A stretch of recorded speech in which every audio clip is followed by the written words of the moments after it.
Bienvenidos y bienvenidas a Enclave Política. Según los propios sondeos de la policía, esta institución cuenta ahora con un 92% de rechazo de la población por una serie de hechos lamentables, delictivos y de desprestigio en su accionar. Ocurre además después de que el propio presidente de la República, Guillermo Lasso, ha insistido todo el tiempo en darle todo el apoyo, incluso con acompañamiento internacional, que se puede interpretar de cualquier manera. Y además ocurre en las vísperas del aniversario, del aniversario 12 de la sublevación y su secuestro al presidente de entonces, Rafael Correa, en el hecho conocido como el 30S. De eso queremos conversar con quien en ese momento fue ministro del Interior y luego presidente del Consejo de la Judicatura, Gustavo Yal. Gustavo, qué gusto tenerte acá. ¿Cómo estás? Orlando, muchas gracias por la invitación. Un gusto estar en este espacio. Coincide precisamente esta entrevista en la víspera del 30S, que fue un acto reprochable, con muertos, con heridos, con una serie de cosas que además dio paso a una reestructuración de la policía que parece que no ha funcionado. ¿Cuál es la lección del 30S en función de lo que estamos comentando en todo el país de la policía? Orlando, si me permites, el comentar y hablar del 30S es necesario ubicarlo dentro de un contexto histórico de transformación del Estado y de sus estructuras. Entre el año 2007 y el año 2017, Ecuador vivió un profundo proceso de transformación del Estado para hacer que estas instituciones estatales estén al servicio de los ciudadanos. De ahí que el nombre, la divisa de Revolución Ciudadana tiene total sentido, porque era una transformación profunda en función de las necesidades de los ciudadanos. Es en ese contexto de transformación del Estado que también se enmarcó ya el inicio de una transformación profunda de la Policía Nacional y la reacción que esa transformación tuvo el 30 de septiembre, día doloroso para la democracia del país, pero también de triunfo de la democracia al mismo tiempo. Porque es la primera vez, además, en la historia del Ecuador que el pueblo salió a defender la democracia, salió a defender a su presidente Rafael Correa en ese momento. Entonces, ¿por qué se produce el 30S? El 30S se produce como en el efecto de justamente una transformación interna en la Policía Nacional que se estaba llevando a cabo para beneficio de los propios policías y, por supuesto, para beneficio de la ciudadanía y darle el sentido que tiene la Policía Nacional de servir y proteger a la ciudadanía.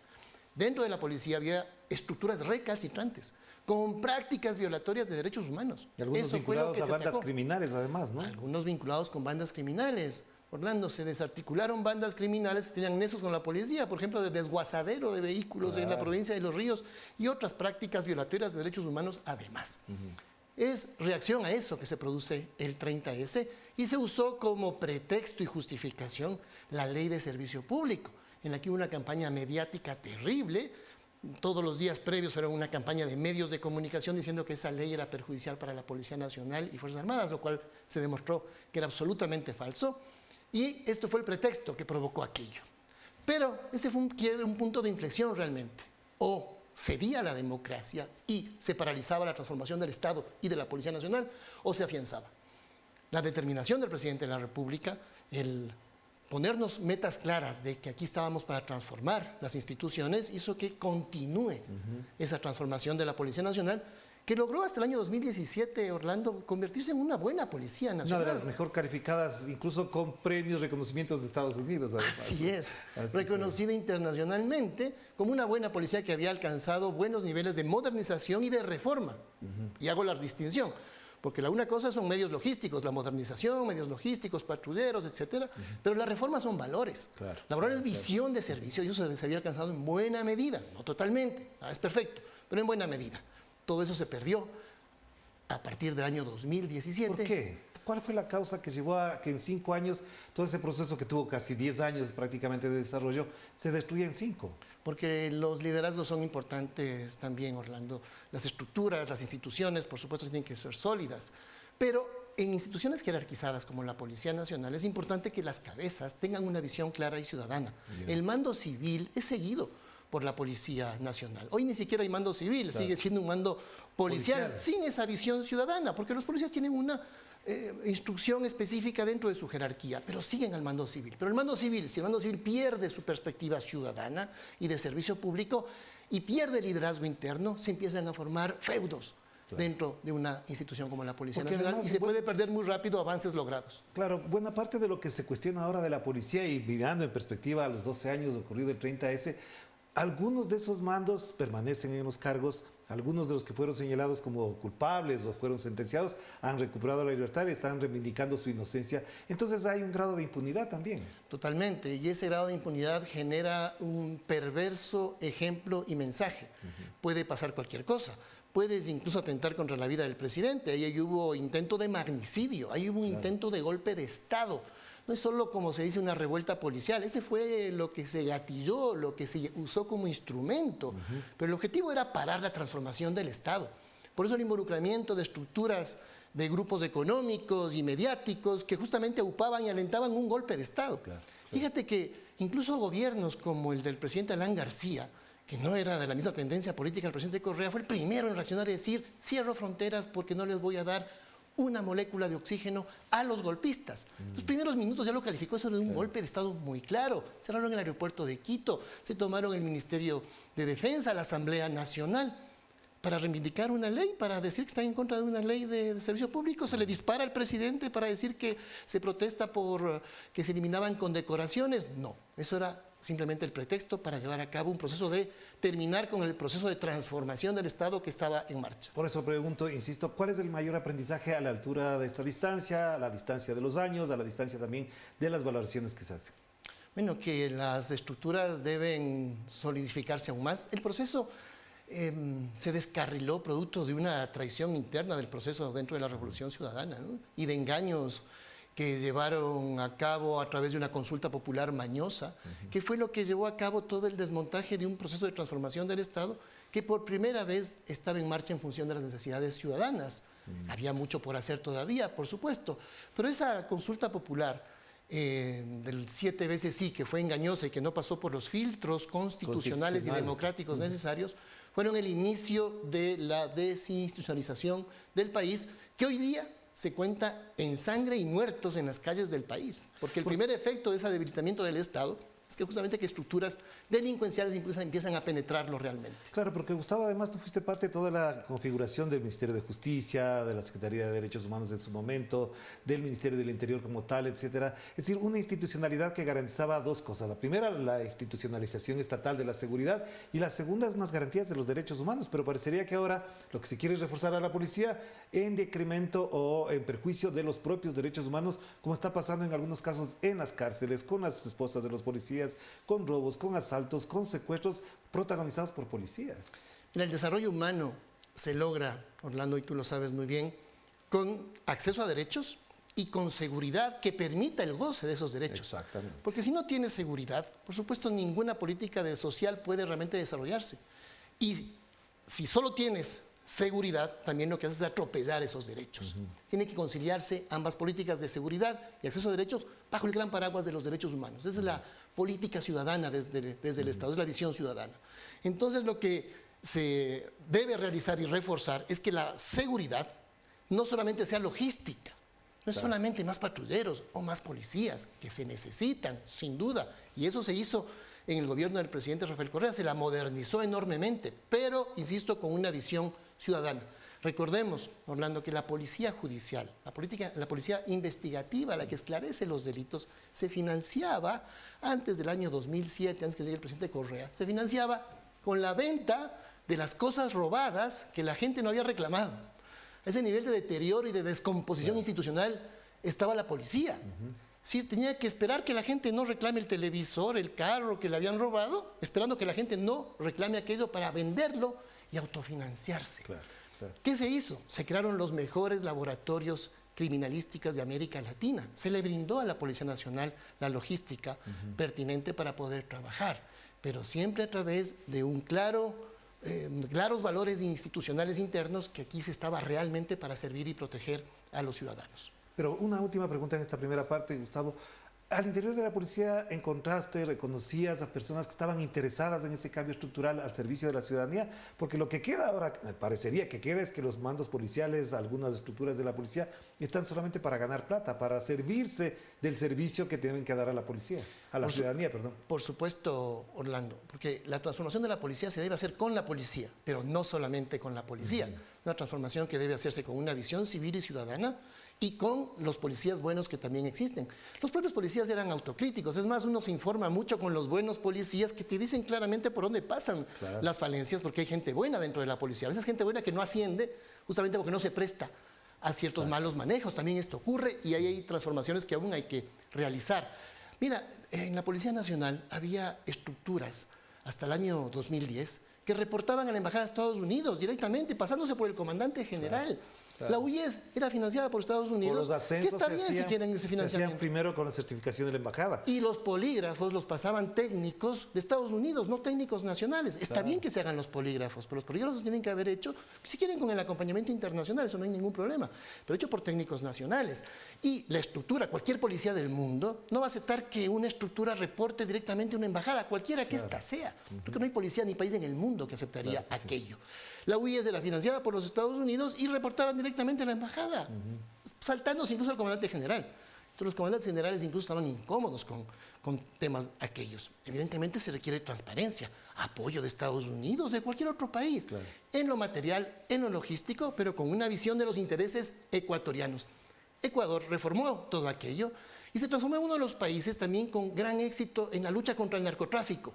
Porque recordemos también que Ecuador, en el periodo del presidente Rafael Correa, podía salir al mundo y decir que era un país libre de cultivos ilícitos, que desmontaba laboratorios, no solamente capturaba droga, sino que evitaba que se produzca la droga. Hoy se jactan de que capturan mucha droga.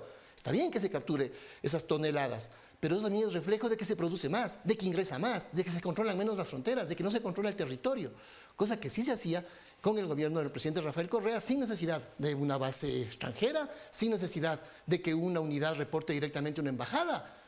Y sin eso se hacía mucho más, con mayor éxito en lo preventivo. Hoy por hoy ya hay estudios que dicen que Ecuador ya tiene cultivos ilícitos en su territorio.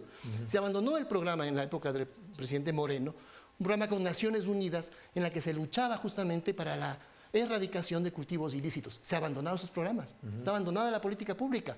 Entonces, ¿quién ha, al menos inconscientemente, pactado con la delincuencia? ¿Quien luchaba con eficacia contra el crimen organizado o quien ha dejado al país en estado de indefensión? Claro, si hagamos la pausa, Gustavo, y volvamos enseguida para abordar el otro tema que efectivamente, aunque no es directo, está interrelacionado, que tiene que ver con la justicia, el sistema penitenciario y también la administración de la propia justicia, que lamentablemente peca de muchos males ahora en Ecuador.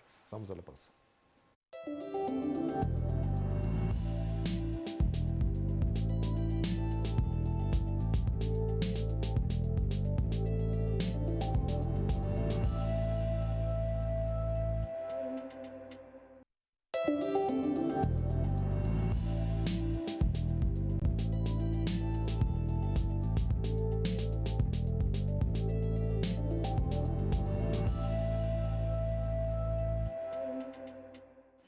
Estamos de vuelta aquí, otra vez en Enclave Política. Seguimos conversando con quien también fue presidente del Consejo de la Judicatura, quizás en la época que mayor cambio significativo y de profundidad tuvo el sistema de justicia en el Ecuador. Hablamos de Gustavo Yal. Gustavo, esto que mencionamos de la policía también está relacionado con la justicia, con la administración de justicia, con el sistema penitenciario que también está en crisis.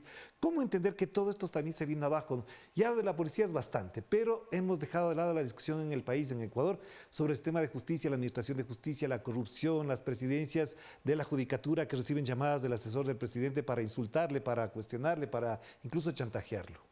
Orlando, una vez más ponemos un poquito en contexto este tema tan importante. Justo por la modernización importante de la Policía Nacional que se dio en el gobierno del presidente Correa y que se afianzó luego del 30S, se evidenció en el año 2011 que, básicamente, el gran trabajo que la policía sí venía haciendo, se diluía, todo ese trabajo, o buena parte, se diluía en malas decisiones judiciales. Exacto. Y de ahí nace, es así con legitimidad, una consulta popular para justamente arreglar todas las patas de la mesa de la seguridad ciudadana, de la terrible impunidad que se vivía, porque no solamente era el tema que estaba en manos del presidente, la eficiencia de la policía que había mejorado. Entonces, la consulta popular de mayo del 2011 permite una estructura judicial mucho más ágil, mucho más eficiente. Se reforma la estructura del Consejo de la Judicatura. Y a partir de ahí una mejor institucionalidad para poder trabajar. Evidentemente, los diseños pueden ser mejores, pero las personas son determinantes en cuanto a su desempeño. Yo dejé el gobierno del presidente Correa a finales del año 2012, porque mi ilusión siempre fue trabajar en la reforma judicial. Yo lo venía haciendo antes de vincularme con el gobierno del presidente Correa, y mi decisión fue salir, incluso contra su voluntad, debo decirlo. Porque el presidente quería que me quede en su gobierno y yo le planteé que era hora de que debía retomar mis sueños de transformación de la justicia. Y así fue, contra su deseo. Me deseó lo mejor, por supuesto, pero su deseo era que yo me quede en el gobierno. Cosa distinta a la que se dice, ¿no? Que yo fui mandado por el gobierno. Esas son fábulas absolutas. Yo salí, participé en el proceso y en el concurso para la selección.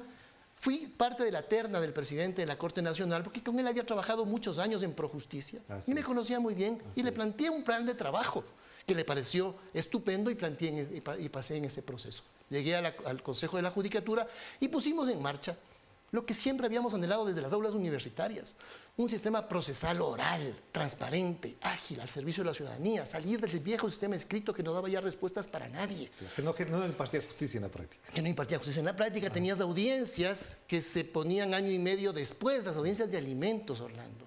Cuando nosotros llegamos al Consejo de la Judicatura, aún se llevaban a cabo 12 meses, 14 meses, 8 meses después. Dejamos un sistema de justicia donde en 15 días, máximo en un mes, tenías una decisión en temas de alimentos. Teníamos un estándar de casi 60% de audiencias fallidas, audiencias que se convocaban y no se instalaban. Dejamos en 4% ese mal índice, siendo una referencia a nivel internacional. El Banco Interamericano de Desarrollo publicó un libro en el que se determina toda la transformación de la justicia en el Ecuador, poniéndola como un ejemplo a nivel latinoamericano de la rapidez con la que se transformó un sistema de justicia. Sistemas que son muy difíciles de modificar y transformar, porque son estructuras conservadoras las de los poderes judiciales, difíciles de mover, abogados que conocen poco de gerencia y de eficiencia y de estadísticas.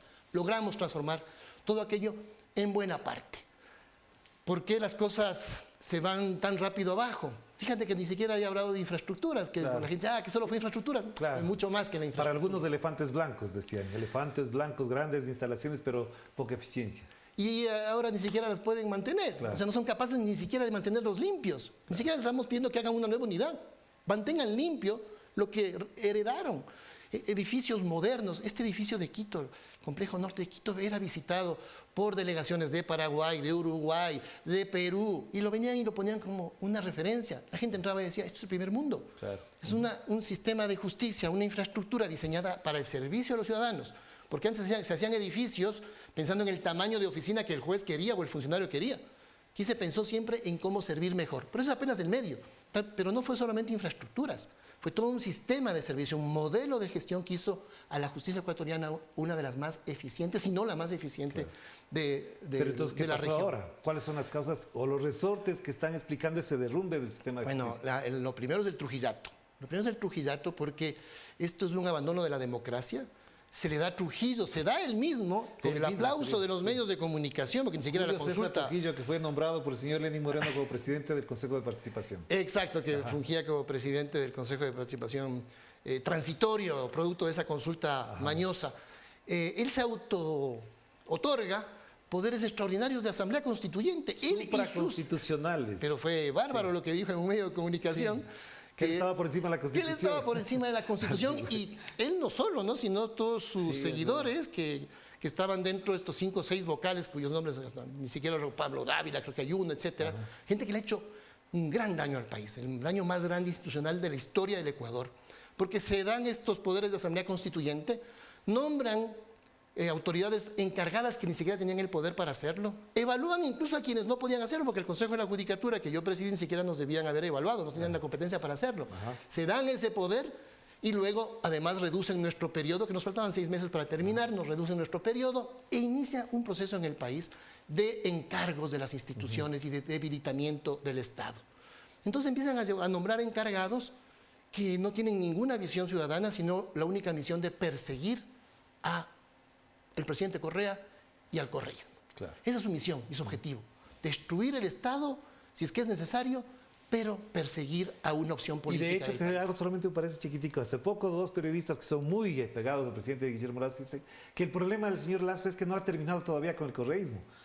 O sea, sigue en esa lucha. Eso ya es daño cerebral agudo, producto del odio, ¿no? Que ha afectado Pero entonces, al cerebro. esto que estamos hablando del Consejo de Judicatura, de la policía, del sistema penitenciario, el presidente Lazo quiere resolverlo con una consulta popular para darle mayores poderes por ejemplo, a la Fiscalía. ¿Hasta dónde esto puede resolver los problemas que ya se estaban desarrollando en función de resolverlos? Este es un nuevo pretexto, una nueva excusa para no asumir responsabilidades que demuestran solamente la incompetencia del actual gobierno. Se ha hecho costumbre el actual gobierno echarle la culpa a otros o diluir sus responsabilidades diciendo que falta algo. A nivel de seguridad dijeron, faltan policías, mandaron policías a Guayaquil, el problema no se ha resuelto.